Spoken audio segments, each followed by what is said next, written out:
Namaskar and welcome to this session on multidisciplinary approach to teaching and learning for students of classes 3 to 8. Innovation in education. I'm sure most of you will agree when we say that in general, the current education system is debilitated by low accessibility and low levels of educational achievement, although there may be some exceptions. So we need a radical change in our approach to education. And this could be achieved by two parts. The first part, which focuses on the development of a creative and innovative citizen, and the second part, which focuses on educational reforms to foster critical thinking, an innovative mindset, and an entrepreneurial spirit.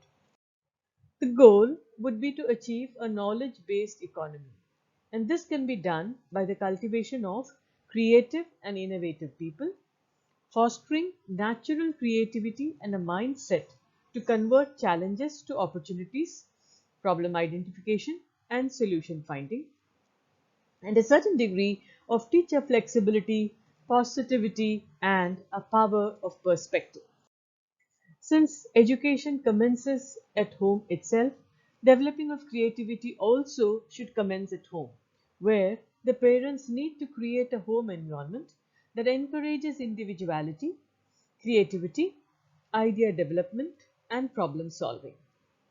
The skills and talents of children should be groomed at a young age, and they should be taught how to view challenges as opportunities. Subsequently, it is the responsibility of the school to develop creativity.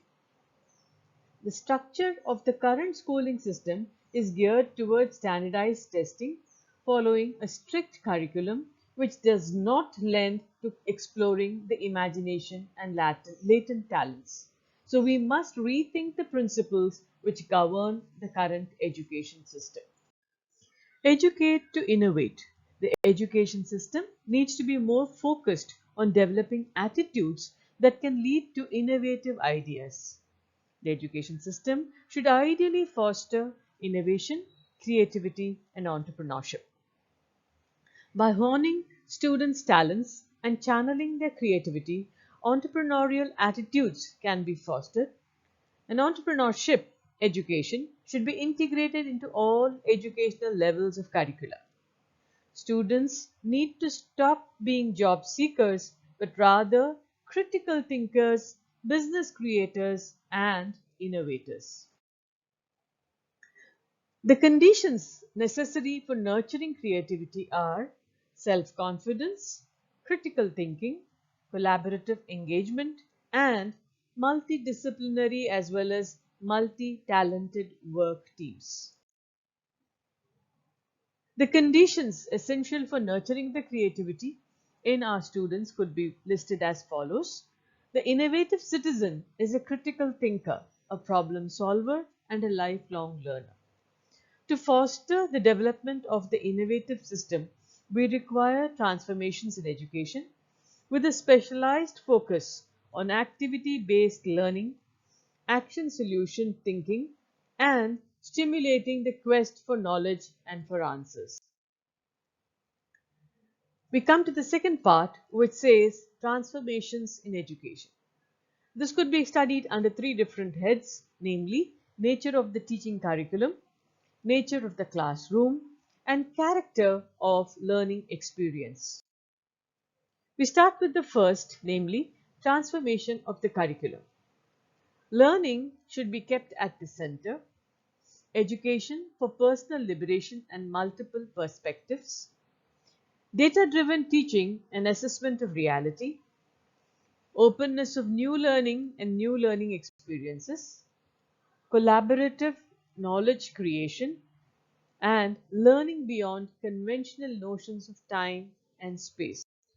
When we talk about the transformation of the nature of the classroom, we're talking about using technology as an enabler of education, interactive and activity-based learning, from theory to practice versus from practice to theory, student leaders, teacher as a mentor, mediator, and coach, classroom beyond walls, and multiple classrooms, same lessons but multiple perspectives.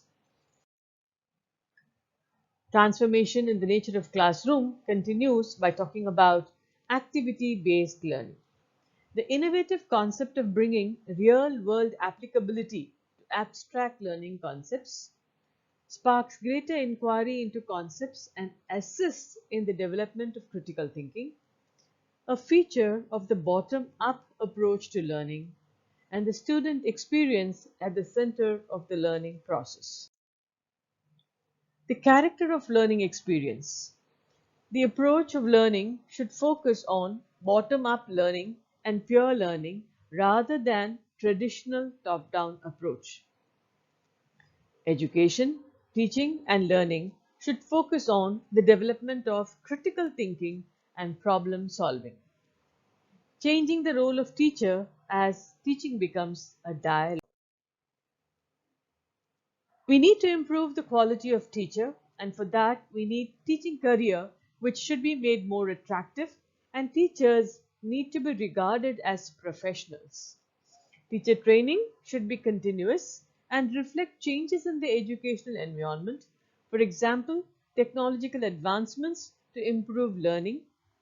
Teacher training programs need to be accredited, and more emphasis should be placed on rewarding effective teaching. When we talk about the Socratic method, it challenges the traditional approaches to teaching. It develops critical thinking skills and fosters an intellectual approach to situations.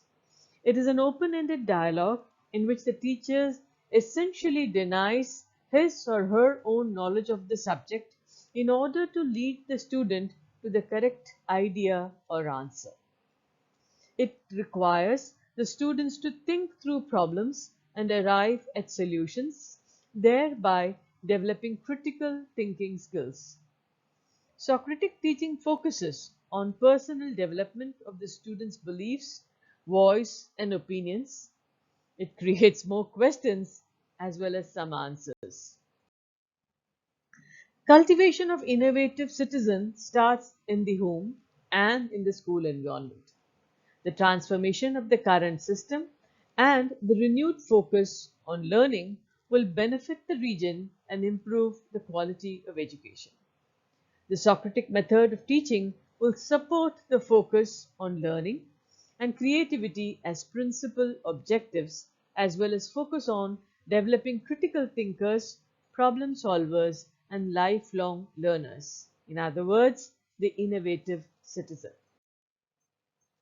All credits and thanks goes to OAS Inter-American Council for Integral Development CIDI meeting presented by the Senator, the Honorable Dr. Boendra Tiwari, Minister of Planning and Sustainable Development, Trinidad and Tobago, in his presentation on innovation in education on the 25th of February 2014. Thank you, sir. Continuing on multidisciplinary approach to teaching and learning, we are elaborating a little more about the various aspects. We start with the introduction. The urgent diverse global needs are the cause of introducing or reintroducing multidisciplinary approach in primary and middle school. The world is developing and moving at a very fast pace, both scientifically and technologically. Our traditional style of teaching the students in a monodisciplinary approach creates a boundary and restricts the development of critical thinking and problem-solving skills in our students. The curricular concept of connecting different academic subject areas and also real-life issues has got significant attention in recent years. Nowadays, various approaches and methods such as interdisciplinary, multidisciplinary, transdisciplinary, and cross-disciplinary are adopted in teaching and learning process for the holistic development of the students. Some benefits of multidisciplinary approach to teaching and learning are that it helps the students learn to solve problems, think creatively, and at times out of the box. Multidisciplinary approach, of course, is the need of the hour. Education thus would be experiential, holistic, integrated, as well as flexible in approach. Students will definitely enjoy and learn as this approach is inquiry driven, discovery oriented, and also helps them connect with team members as progress is based on discussion or strategies. Some of the sought after approaches to teaching and learning are multidisciplinary approach, interdisciplinary approach, transdisciplinary approach, connected learning, where all things are connected. We look at it diagrammatically, we could see the usual traditional disciplinary approach is dealing with one single subject. When we talk about multidisciplinary, you're looking at the same with two different perspectives or two or more different subjects. When we say interdisciplinary, there is a certain degree of overlap. And in the case of transdisciplinary, not only is there an overlap, but also there is a view of both the disciplines or two or more disciplines at the same time. This is yet another diagrammatic representation to tell us about the various disciplinary approaches to teaching and learning, which is quite explicit by itself. If we define the multidisciplinary approach, it could be done as an approach to curriculum integration which focuses primarily on the different disciplines and the diverse perspectives they bring to illustrate a topic, theme, or issue. A multidisciplinary curriculum is one in which the same topic is studied from the viewpoint of more than one discipline. Frequently, multidisciplinary and cross-disciplinary are used as synonyms describing the aim to cross boundaries between disciplines. By looking at this graph, we can try and understand a little bit more. The x-axis plots the time, whereas the y-axis plots emphasis of education. We find that in the early stages, in our early schooling, all that our education does is provides fact-based information and therefore leads to fact-based learning. And as the years go by, this slowly declines or comes down. Whatever facts have been presented in the education, the degree of application of this knowledge is initially comparatively lower. But as the years go by, we find that it crosses over and the application of knowledge slowly and steadily keeps increasing. This, of course, would vary from one education system to the other. Let's try and talk about what we call as a topic wheel. The center of the topic wheel happens to be, for example, in this case, water. Water could be studied under different perspectives. We could talk about water with the literature perspective in mind, or chemistry, or the chemical aspects of water. We could look at water and where it's available and all about it when we talk about the ecology of water. We also talk about biology of water or the geography of water. And I've got one blank slide here which says we could correlate it with any other discipline that we desire. It could be mathematical, it could be physics, it could be anything else. So we find that when we talk about the complexity, life commences from little atoms which come together to form molecules or it's molecular. Then it goes to cellular, forms tissues, organs, organisms, habitat, population, community, ecosystem, planetary, and cosmos. Since all of these are interrelated, we find talking about a multidisciplinary approach to education makes a lot more sense because it completely and very clearly helps a student correlate and understand the links between each and every one of them. We have a list of suggested topics for multidisciplinary approach, but this list is basically for those who are bright students from classes 3 to 8. It is at the teacher's discretion that they could give them the topics.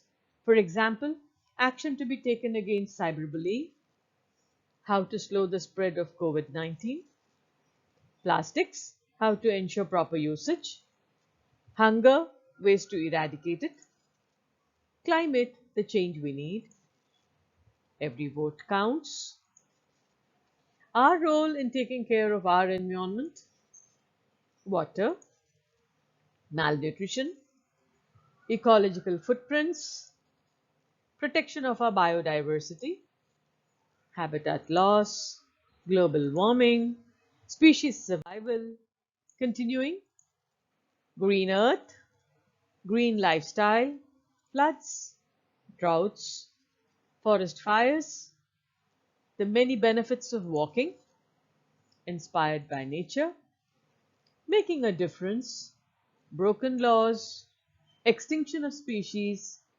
if not me then who, community photojournalist, sustainable development goals, bridging the gap. Think globally, act locally. Peace begins with you. Everybody needs a home with respect to other creatures as well. Soil erosion, music to spread awareness, symmetry in life around us, creative recycling of plastic bottles and containers, planted ideas, set up to illustrate soil erosion, hydroponics or aquaponics, toys from trash, sanitation for all, buying a car, virus and antivirus. Now, these are some topics which have been listed, even though they seem to be very wide in their perspective. By giving a brief idea, the teacher can just stimulate the creativity of the students and they could come up with their own brilliant ideas and deal with the topic. The teacher facilitators and the team of students can either choose a topic which has been listed in the suggested list or any other topic that they feel is more pressing for research and study. Thank you.